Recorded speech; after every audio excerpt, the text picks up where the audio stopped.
Cuando el delito lo comete quien está supuesto a resguardar, a tutelar algo, no hay dudas de que el pecado es aún mayor. Por eso, el incesto es uno de los delitos más repudiables. Que un padre o padrastro viole sexualmente a una hija o hijo se ha convertido en un tema que estremece a la sociedad dominicana. Y no es que están siendo más denunciados. Las autoridades coinciden que el incesto en República Dominicana es un delito que ha crecido en los últimos años.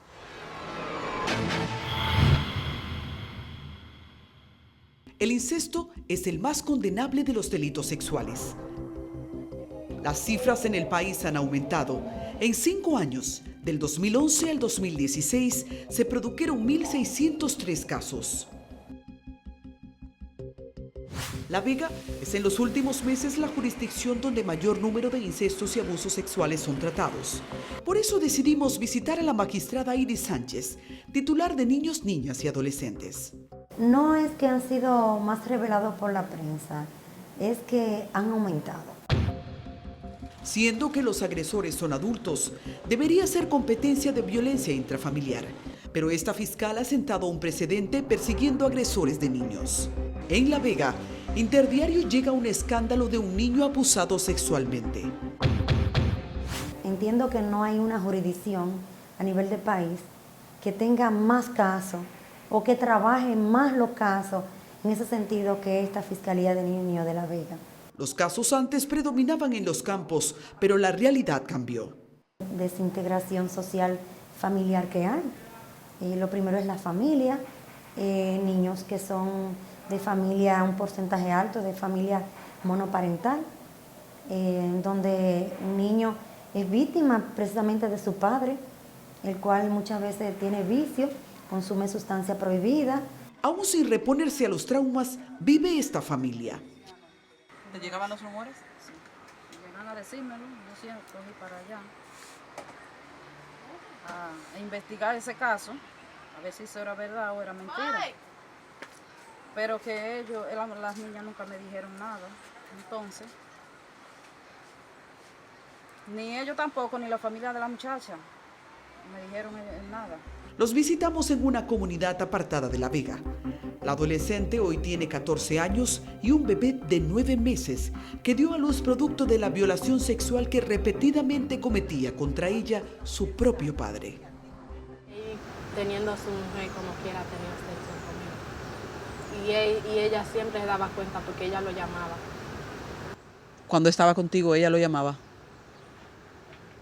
En el mismo momento, ¿y él qué hacía? Nada, se hacía que estaba haciendo otra cosa.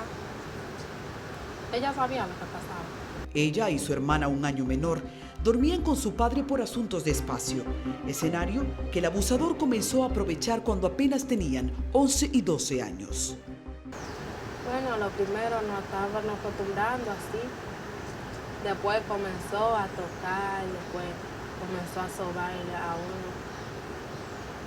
Yo le decía que no, que me iba a dormir pan de la primita mía. Y él decía que no. Él comenzó a decir, no, primero va a dormir conmigo. Después decía, a dormir después y después. Y como él era el papá y era muy bien y muy bien con nosotros le hacíamos lo que él decía, porque después el problema había si no le hacían caso. Sin ninguna de las dos enterarse, ambas estaban viviendo la misma desgracia. ¿Qué edad tú tenías cuando tu papá comenzó a violarte sexualmente? Cuando él comenzó. 12 años. ¿Llegó a hacerlo muchas veces? Me siento muy apenada y muy triste de eso que pasó. ¿Tú sientes que todo esto te quitó el amor que sentías por tu papá? Sí, todo. Confirman una verdad asqueante. Familiares del entorno sabían lo que ocurría. Una noche después yo estaba llorando y mi tío lo encontró abusando de mí. ¿Y qué pasó? Él lo botó con todo y nosotros de para allá porque él no quería que le pasara a la hija de él, lo que él estaba haciendo con nosotras. Y no impedían que su padre endrogado las violara sexualmente. Después nos fuimos a vivir cuando el abuelo de nosotras, ahí. ¿Y tu abuelo sabía lo que estaba pasando? Después sí, él también sabía lo que estaba pasando. ¿No lo impidió? no lo impidió. ¿Y alguna vez tú no pediste ayuda a alguno de ellos? Por favor, miren lo que me está pasando. Porque ellos, después en vez de hablar con una de las familias mías, ellos lo que hicieron fue arreglarlo, por eso era que se oía todo. Pero Wilson Ureña Melenciano ya tenía antecedentes. En un campo de La Vega, aún más lejano, fuimos a visitar a quien antes había sido su esposa. Casados por la iglesia y por la ley, ella nunca imaginó que él violaba sexualmente a su hija, la que para él era una hijastra. Lo único que yo le dije a él fue que por qué tú me hiciste eso, si yo te crié tus hijos. ¿Y qué te dijo? Que no había sido él. Y ahora que tú sabes que está preso, ¿qué sientes? Ay, no, mía, yo ni sé decirte lo que siento. Porque yo lo que siento como algo, tú sabes. Impactada al hablar del tema, revive el pesar. Cuando tu hija salió embarazada, era menor de edad. ¿Tú nunca lo sometiste a la justicia a él? No, porque cuando yo lo dije, le dije que lo iba a llevar, mi niña dijo que no. Porque nosotros pensamos en esas 3 niñas, los 3 niños. Yo nunca pensé que volvía a suceder, iba a suceder otra cosa. O sea, yo pensé en mis 3 hijas. Porque como yo la crié, yo creía que nunca iba a hacer una cosa así. La noticia la recibió de la manera más inesperada. ¿Y cómo tú te enteraste de que este hombre abusaba sexualmente de tu hija? Eso es lo que yo primero le decía. ¿Cómo? Yo estaba acostada y la niña llegó y me dijo, Ella te lo confesó. ¿Qué te dijo? mami, yo le dije, mami, ¿qué te pasa? No, mami, que estoy embarazada. Eso fue lo único que me dijo. El caso de su hija no fue llevado a la justicia, según ella porque criaba a 2 niñas de él y quiso evitar un daño. Su hija hoy tiene un bebé de 3 años que se atribuye también a este hombre producto de las violaciones, pero ella no quiso hablar. El hombre se fue del lugar con sus 2 hijas que para los fines se convirtieron en las nuevas víctimas. Si yo no hacía lo que él me decía, que iba a pagar con la familia mía, con mami, con la familia mía, con la hermana, con Winto, con Wilisa. La menor de 13 años no ha continuado sus estudios y la mayor acude a clases los sábados. Su madre se ha convertido en el apoyo para enfrentar la desgracia. Apenas en formación, una adolescente en busca de su identidad vive el trauma de no saber qué dirá su hija cuando crezca. Una gran preocupación para una apenas niña. Ella no llora al contarlo, se hace fuerte. No es aún consciente de todo el daño que ha recibido. Pena, pues como nosotros, cuando esa niña crezca, ¿cómo le vamos a decir? ¿Cómo nosotras nos vamos a hacer? O también cuando salga ese hombre. Buscando olvidar la pesadilla, abandonó la terapia que le ofrecía el Tribunal de Niños, Niñas y Adolescentes. Este hombre repudiable se mantuvo prófugo durante 9 meses. En enero de este año, contra Wilson Ureña Melenciano se dictó prisión preventiva. ¿Tú te declaras culpable? Sí, por esa niña sí. De haber abusado de ella. Sí, pero eso no fue ningún abuso porque ella siempre insistía. ¿Quién insistía? Ella. ¿La niña? Sí.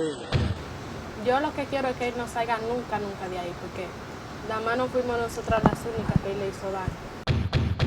En una comunidad llamada Villa González, otra niña de 11 años vive el crónico daño de haber sido violada sexualmente durante varios años por su padrastro. Con un rostro de inocencia, uniforme de escuela y un niño en su vientre, vive su duelo. Yo hacía el oficio y alguna vez se me acostaba. ¿Qué pasaba cuando llegaba entonces? Me comenzaba a tocar. Muy niña para una experiencia que la somete a tanto sufrimiento, asimilar el daño que le provocó su padrastro y llevar en el vientre, con una carga emocional que rompe su niñez, a otra criatura. Tiene 4 meses de embarazo y el padrastro abusador se encuentra huyendo. Su padrastro, José Nicolás Tavares López, un hombre que la había criado desde pequeña, era su protector y héroe, manto que usó para convertirse en el abusador de su infancia. Que si yo se lo decía a mi mamá y se iba a joder, que si no se iba a envenenar. Con palabras escasas y un miedo aterrador, se encuentra perdida en sí misma. Él me tocaba, me hacía un montón de cosas. ¿Qué tú le decías? Nada. La inocencia de sus medias de niña, su uniforme escolar y sus ganas de jugar han sido secuestradas por un adulto en quien confió y que rompió su pacto de protegerla. Un conflicto interno que tarda en ser reparado y trastorna su personalidad. Si no se trata, pues puede ser una mujer, ¿verdad? Ya en un futuro, que se deje abusar, que se deje no solamente ya en lo sexual, sino se deje golpear, que le enseñe a sus hijas también que hay que dejarse golpear y que hay que dejarse abusar. Puede ser también intento suicida, una niña que es víctima de esto puede querer quitarse la vida, porque si su padre, que es la persona, el hombre que ella más cerca tiene, que la trajo al mundo, ella la trata de esta manera, ella piensa que cómo la va a tratar una pareja que ella pueda tener. La fiscal Iris Sánchez considera que lo peor es el silencio que mantienen durante años debido a las amenazas. El niño que calla, que es característico típico de aquel niño abusado, no hablar, pues se queda callado y entonces el agresor o el abusador entiende que no se le va a descubrir y él no solamente abusa de ese niño, sino que abusa de su hija, también abusa de la hija de la vecina o de su sobrina. Para ella, el nuevo poder contra los incestos y abusos sexuales es prevenir y vigilar. Sin importar la edad, enseñar a los niños a confesar si son abusados y protegerlos con una efectiva tutela de familia y de justicia, debido a que muchas, cuando confiesan, las madres no les creen. Provocar tal seguridad en las instituciones públicas que los niños se atrevan a hablar cuando son objeto de abuso es un gran reto. Socializar la idea podría ser parte de las iniciativas del Consejo Nacional de la Niñez o de las instituciones afines. Hablar en colegios y escuelas para que los niños que de alguna manera son objeto de abuso puedan romper la barrera del silencio que salvaría sus vidas.